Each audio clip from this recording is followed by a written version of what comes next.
നമസ്കാരം. ഗൾഫിലെ വാർത്തകളും വിശേഷങ്ങളുമായി ഞാൻ ഷഫ്ന. ഗൾഫ് GTV വാർത്തകളിലേക്ക് സ്വാഗതം. MT വാക്കുകളെ കാലത്തിനപ്പുറം പ്രതിഷ്ഠിച്ച രണ്ടക്ഷരം തലമുറകളുടെ സ്നേഹാദരങ്ങൾ പിടിച്ചുവാങ്ങിയ മലയാളത്തിന്റെ കഥാകാരൻ ഇനിയില്ല. ആശുപത്രിവാസത്തിന്റെ വാനപ്രസ്ഥം കഴിഞ്ഞ് വേദനയുടെ പൂക്കൾ കൊഴിഞ്ഞ് MT വാസുദേവൻ നായർ യാത്രയായി. അക്ഷരങ്ങളുടെ പരക്ഷതം അനശ്വര സ്മാരകങ്ങൾ ബാക്കി. ജീവിതത്തിനും മരണത്തിനുമിടയിലെ പാതിരാവും പകൽ വെളിച്ചവും താണ്ടിയ 91 വർഷത്തെ സുഹൃത്ത് യാത്രക്ക് അന്ത്യം. ഇനിയൊരു രണ്ടാം മൂഴമില്ല. കഥകളുടെ പെരുന്തച്ഛൻ ആൾക്കൂട്ടത്തിൽ തനിച്ചായി. ഒരു മാസത്തിനിടെ പല തവണയായി MT ആശുപത്രിയിൽ ചികിത്സ തേടിയിരുന്നു.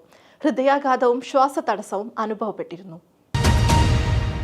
പ്രവാസികളുടെ ജീവിതം ആദ്യമായി മലയാള സിനിമയുടെ തിരശ്ശീലയിലെത്തിച്ച എഴുത്തുകാരനാണ് MT വാസുദേവൻ നായർ. ഗൾഫിൽ ചിത്രീകരിച്ച ആദ്യ മലയാള സിനിമയായ വിൽക്കാനുണ്ട് സ്വപ്നങ്ങൾ എന്ന സിനിമയുടെ തിരക്കഥ MTയുടേതാണ്. ലോഞ്ചിൽ എത്ര ആള് വന്നു? 21 ആള്. സൈറ്റിലെ ട്രെയിനിങ് കിട്ടിയല്ലേ? ശരിയായ ദുബായിക്കാരനാവണമെങ്കിൽ ഈ പടികളൊക്കെ ചവിട്ടണം. നാട്ടില് സംഗതി വല്ലതും അറിയോ? Suit, Ray-Ban cooling glass, foreign cigarette, plane ഇറങ്ങി വരുന്ന വരവ് കാണണ്ടേ? നാട്ടിൽ ജോലിയില്ലാത്ത പിള്ളേര് കാണുന്നത് ഇതല്ലേ? കയ്യിലൊരു നാഷണൽ പാനസോണിക്, അത് മമ്മൂക്ക വിട്ടുപോയി. ആ ജോലി ചെയ്താ കാശ് കിട്ടും, അത് നേരാ. ചോര നീരാക്കാൻ ഒരുക്കമുള്ളവർക്ക് ഇവിടെ രക്ഷയുള്ളൂ. 1980 പുറത്തിറക്കിയ ഈ സിനിമ പുതിയ കാലത്തെ പ്രവാസികൾക്കും ഇന്നത്തെ പ്രവാസികൾക്കും ഒരുപോലെ കണ്ടിരിക്കാൻ കഴിയുന്നുണ്ട് എന്നത് MT എന്ന കഥാകാരന്റെ ദീർഘവീക്ഷണമാണ്. എഴുത്തുകളുടെ തുടക്കത്തിലാണ് മലയാളികൾ ഗൾഫ് നാടുകളിലേക്ക് കൂട്ടത്തോടെ കുടിയേറാൻ ആരംഭിച്ചത്. കാണാപ്പൊന്നിന്റെ തീരം തേടി കള്ള ലോഞ്ചുകളിലും മറ്റും കയറി ഗൾഫ് നാടുകളിലെത്തി അവിടെ കഠിനാധ്വാനം ചെയ്ത് പണം സമ്പാദിച്ച് കേരളത്തിൽ തിരിച്ചെത്തി സമ്പന്നരാകുന്നവരുടെ കഥ. പ്രവാസികൾ നേരിടുന്ന പ്രതിസന്ധികൾക്ക് വർത്തമാനകാലത്തും വലിയ മാറ്റങ്ങളൊന്നുമില്ല എന്നത് 44 വർഷം മുമ്പ് എഴുതിയ തിരക്കഥയെ ഇപ്പോഴും കാലിക പ്രസക്തമാക്കുന്നു. UAE സന്ദർശക വീസ ലഭിക്കാൻ റിട്ടേൺ ടിക്കറ്റും ഹോട്ടൽ ബുക്കിംഗ് രേഖകളും നിർബന്ധമാക്കി. സന്ദർശക വീസയിലെത്തി നാട്ടിലേക്ക് മടങ്ങാത്തവരുടെ എണ്ണം വർദ്ധിച്ചതോടെയാണ് നിയമങ്ങൾ കർശനമാക്കാൻ UAE തീരുമാനിച്ചത്. UAEയിലേക്ക് വിസിറ്റ് വിസയ്ക്ക് അപേക്ഷിച്ചാൽ നിരസിക്കപ്പെടുന്നുണ്ടെന്ന് അനുഭവസ്ഥർ പറയുന്നു. രാജ്യത്ത് വിനോദസഞ്ചാരികളായി എത്തുന്നവർ എന്ന നിലയ്ക്കാണ് വിസിറ്റ് വിസയിലെത്തുന്നവരെ ഈ രാജ്യം കണക്കാക്കുന്നത്. അതുകൊണ്ട് തന്നെ നിശ്ചിത കാലത്ത് വിസിറ്റ് വിസയിലെത്തുന്നവർ വിസ കാലാവധി അവസാനിക്കുമ്പോൾ തിരിച്ചു പോകണം. അതിനാൽ തന്നെ ആദ്യം വേണ്ടത് തിരിച്ചു പോകാനുള്ള ടിക്കറ്റാണ്.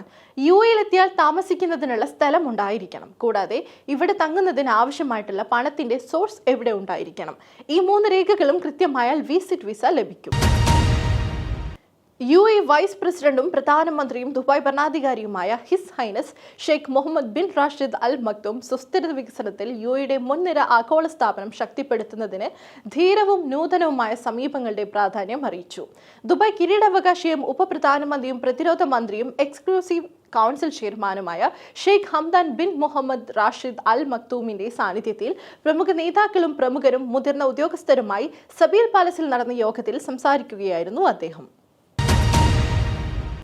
UAEയിൽ മന്ത്രാലയത്തിന്റെ മുൻകൂർ അനുമതിയില്ലാതെ പാചക എണ്ണ, മുട്ട, പാലുൽപ്പന്നങ്ങൾ, അരി, പഞ്ചസാര, കോഴി, പയർവർഗ്ഗങ്ങൾ, റൊട്ടി, ഗോതമ്പ് എന്നീ 9 അടിസ്ഥാന വിഭവങ്ങളുടെ വില വർദ്ധിക്കരുതെന്ന് സാമ്പത്തിക മന്ത്രാലയം നിർദ്ദേശം നൽകി. വില വർധനയിൽ നിന്നും ഉപയോക്താക്കളെ സംരക്ഷിക്കാനും വിപണിയിൽ ആരോഗ്യകരമായ മത്സരം വർദ്ധിപ്പിക്കാനുമാണ് ഈ നടപടി. തീരുമാനം 2025 ജാനുവരി 2 മുതൽ പ്രാബല്യത്തിൽ വരും.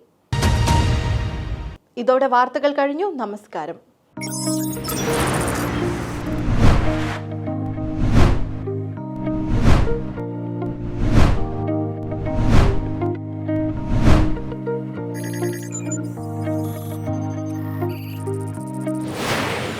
Thank you.